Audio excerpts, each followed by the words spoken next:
నమస్తే sir.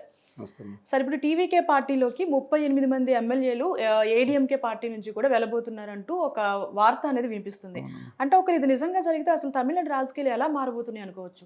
Bipolar ఎందుకంటున్నానంటే అండి, తమిళనాడులో ఎప్పుడు డీఎంకే, ఏడీఎంకే ఎప్పుడు 1953లో డీఎంకే ద్రవిడ కజగం పార్టీ చూశారు కదా! దాంట్లోంచి విడిపోయి అన్నాదురై గారు డీఎంకే పార్టీ పెట్టారు. రైట్. రైట్. ఎంజీఆర్ గారు కూడా అప్పుడు చేరారు. 67లో కామరాజు నాయుడు గారిని ఓడించి అధికారంలోకి వచ్చారు. ఎంజీఆర్ గారు తర్వాత 72లో రాజీనామా చేశారు. కొత్త పార్టీ పెట్టారు ఏడీఎంకే. 1977లో అధికారంలోకి వచ్చారు. చనిపోయేంత వరకు ఆయనే ముఖ్యమంత్రిగా ఉన్నారు. ఓకే. హాస్పిటల్ ఉండి కూడా నెగ్గారు. హాస్పిటల్లో కోమాలో ఉండి కూడా నెగ్గిన వ్యక్తి ప్రపంచంలో ఎవరైనా ఉన్నారంటే బహుశా ఆయనేను. అధికారికి ఆటోక్రటిక్ అంత అభిమానం ఉండేది. మరుదూరు గోపాలన్ రామచంద్రన్ మేనన్ అనే నాయరు. ఆయన పాలక్కాడు చెందిన కేరళైటు, మలయాళీ ఆయన. మలయాళీ క్యాండీలో పుట్టారు. వెళ్ళి తమిళనాడు పాలించారు. ఓకే. దక్షిణామూర్తి గారు కొడుకు వాళ్ళు స్టాలిన్ గారు, ఆయన కొడుకు ఉదయనిధి గారు తెలుగు వాళ్ళు. చెప్తున్నాను. సరే ఏదేమైనా సరే ఏఐడిఎంకేలో 2 పార్టీల పాలిటిక్స్లోని జీకే మూపనారు కొంతకాలం లేచి ఆయన తమిళనాడు కాంగ్రెస్లో 40 సీట్లు 2 రాష్ట్రాలు తీసుకుని 39 సీట్లు నెగ్గారు. మీరు అది వేరు. ఆ తర్వాత ఆటల బుడంకాయలు అందరూ. ఇవాళ కూడా పెద్ద ఆటల బుడంకాయ ఉత్తరాది ఆర్య సనాతన మనువాద పార్టీగా పెరుగున్న పార్టీకి 1 సీట్ వచ్చింది. ఓకే. అది కూడా పాపం ఊటీ సినిమాలో భోజరాజన్ గారు అటు ఇబ్రహీం గారిని టీవీకే పెడతాం వల్ల కాంగ్రెస్ పార్టీకి 40,000 పైన 47,000 ఈయనకి ఒక 900 ఎక్స్ట్రా ఓటుతో సాగు తప్పి కన్నులోటపై ఈయన నెగ్గారు. 1 సీట్ లేకపోతే ఉత్తర భారతీయ జనతా పార్టీకి ఊటీ సీట్ లేకపోతే సీటే ఉండేది కాదు. ఓకే. ఓకే. సరే వీళ్ళదే ఉంది కానండి. బట్ ఇవాళ ఒక సీటు ఉన్నా సరే ఎన్ని కుట్రలు చేశారో ఆయన ముఖ్యమంత్రిగా అధికారం రాకుండా చేయడానికి. వాళ్ళు రాహుల్ గాంధీ గారిని కలవగానే వీళ్ళ కక్ష పెట్టుకుని ఎలా చేశారో, జయలలిత గారిని ఏం చేశారు, సుశీల్ గారిని కానీ ఏం చేశారు, జైలు వేయించి దినకరం గారు ఎలా ఆడించారు, పాలక్ పన్నీర్ బటర్ మసాలాగా ఇద్దరిని పెట్టుకుని పళనిస్వామి గారిని పన్నీర్ గారిని ఎలా తోలుబొమ్మలాగా తమిళ ఆత్మగౌరవాన్ని ద్రవిడిని ఎలా ఆడిచ్చారు ఇద్దరు కేసులు అంత భయంకరంగా. ఇంత దుర్మార్గం అయినా సరే నిలబడింది అక్కడ. మళ్ళీ బహుశా షణ్ముఖం గారు వేలు గారు ఇద్దరు, సివి షణ్ముఖం గారు వేలు గారు మున్స్వామి గారు వీళ్ళు కొత్తది లీడ్ చేస్తున్నట్టున్నారు. 2/3తో చీలిపోతే చీలిపోవచ్చు. అధికారానికి ఆల్రెడీ 5 సంవత్సరాలు అయింది. మళ్ళీ ఇంకా ఉండలేమో అనుకుంటున్నారు లేదు తెలీదు. బట్ నా కొందరు చెప్పడం ఏంటంటే ఇది బీజేపీ ఆడిస్తున్న నాటకం అని కూడా. Okay. Okay. How far it is true I don't know అండి. But let us wait and see. ఇది కనుక వెళ్తే ఆయనకి ఆ స్టెబిలైజేషన్ వస్తుంది. మిగతా పార్టీలు ఇవాళ సిపిఎం సిపిఐ పార్టీలు మంత్రి పదవి వద్దన్నారు, తిరస్కరించారు. It's great decision.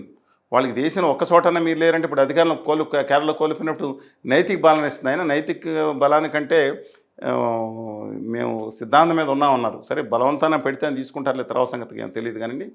బట్ ఇవాళ ఆయనకి బలోపేతం అవుతుంది. ఆ తర్వాత కొద్ది కాలానికి ఏఐడిఎంకే వీళ్ళు చెప్పిన కుట్రలో పక్కన వెళ్ళిపోయి విజయ్ గారు ప్లస్ డిఎంకే మధ్యనే పోటాపోటీకి వెళ్తుంది. ఓకే. ఓకే. అని నా అభిప్రాయం. అంటే సార్ ఇప్పుడు ఏదైతే టీవీకే పార్టీలోకి 38 మంది ఎమ్మెల్యేలు రాబోతున్నారంటే వార్త వినిపిస్తుందో, టీవీకే పార్టీలో ఉన్న ఎమ్మెల్యేలందరూ కూడా ఒక యువ నాయకులు అని చెప్పుకోవచ్చు. అంటే అక్కడ సీనియర్ నాయకులకి యువ నాయకులకి మధ్య ఏమన్నా ఇదే కాన్స్టిట్యున్సీస్లో ఎందుకంటే యాక్చువల్గా ఇది మోస్ట్ పవర్ఫుల్ కాన్స్టిట్యున్సీస్గా ఏఐడిఎంకి చెప్పుకోదగినది ఏంటంటే కొంగనాడు. కొంగనాడు అంటే ధర్మపురి, ఈరోడ్, సేలం, తిరుపూరు, కోయంబత్తూరు ఇవన్నీ కలిపి అటే వస్తాయి. దిండిగల పై భాగం నుంచి ఇటు చూసుకుంటే కంప్లీట్గా ఆ కొంగనాడులో ఉన్న ఇప్పుడు వీళ్ళ పార్టీ నెగ్గింది ఆ స్థానాల్లో అత్యధిక స్థానాలు 41 స్థానాలు ఆ ప్రాంతంలో, ఇంకో జిల్లాలో కలిపి 41 స్థానాలు ఎగ్గారు last time. Because Edappadi Palaniswami being a powerful leader, being a Gounder leader, most financially వెల్లల్లార్లో కొంగు గౌండరు పిల్లే, ఈయన కూడా పిల్లే వెల్లల్లార్ అంటారు. ఆయన కొంగు గౌండర్ అంటే పవర్ఫుల్ గౌండర్ అని అర్థం. ఆయన మొత్తం ఈ దేశంలో వస్త్రపరమైన ఎక్స్పోర్ట్స్ అన్నీ వాళ్ళ చేతుల్లో ఉంటాయి.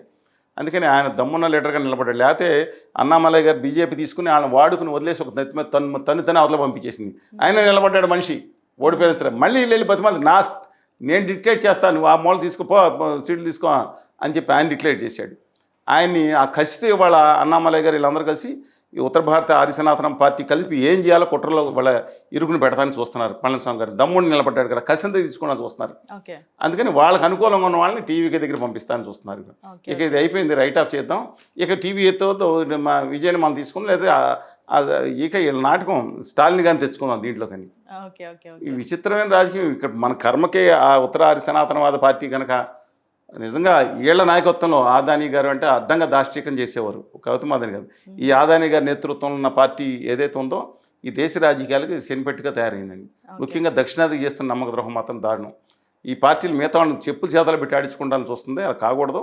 దాంట్లో కొంతమంది మంచి వేలు గారు, అంతమంది పవర్ఫుల్ లీడర్స్ ఉన్నారు, వాళ్ళు వెళ్తే బాధలేదు. బట్ ఏఐడిఎంకి ఏమవుతుందో ఆలోచించుకోవాలి. ఏఐడిఎంకి నిలబడిన దాన్ని కొట్టేయడానికి సిద్ధపడుతున్నారు. లాస్ట్ టైమే కొట్టేసేవారు. ఓకే. ఏఐడిఎం తన్ని పెట్టి పార్లమెంట్ ఎన్నికల్లో చేసి తొక్కలు నీ పార్టీ ఏంటని బీజేపీ సొంతంగా పోటీ చేసి చకితలు పడి బొక్కబార్లో పడి పళ్ళు రాలగొట్టుకుని మళ్ళీ కూర్చుని వీళ్ళ వెనకమాల తోక ఉప్పుకుంటా ఒక పార్టీ ఒక సీట్ని ఎక్కువ అది సిచ్యువేషన్. రైట్, చూడాలి సార్ మరి అసలు ఏం జరగబోతుంది అని చెప్పేసి. Thank you so much. నమస్కారం.